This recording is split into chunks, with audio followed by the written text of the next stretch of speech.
Onasi. Rustam aka kim? Man Rustam akaman. Nima bo'ldi unga?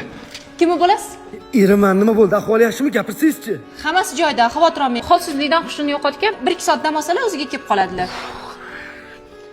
Gapiryaptimi? Siz xavotir olmang. Hammasi joyida, gapiradilar. Men qarang doktor, odam hushini yo'qotib yiqilgan paytda qati bilan tushganini esla oladimi yo'qmi? Maylimi, siz bilan alohida xonada gaplashib olsak, iltimos. Yuring. Voy, qizim, nima bo'ldi meni qizimga? Voy. Voy, kuyov qizimga nima qildi? Shu qizingiz yaxshi, faqat shu polga mana shu bilanmi, mana shu xullas polga chakaga bilan tushibdi-da. Voy, qizim, nima qildi senga?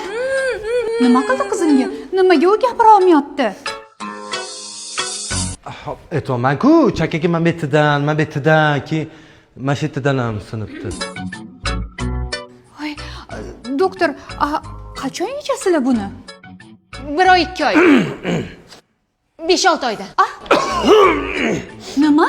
Yo'q, kechirasiz. 1 yildan 2 yilgacha. Endi oyijon, nima qilamiz? Peshonamizda shukurlar ham bor ekan. 1-2 yil gapirmay yuradi endi. Qizim, o'ylama, hammasi o'tib ketadi. Chakagim singan bo'lsa, nimaga og'rimayapti deb SMS yozibdi qizim. Bu haligi, bilasizmi? Zamonaviy meditsina. Og'riq qoldiradigan qo'l qilganmiz. Sezilmaydi, ukollar kuchli-ku.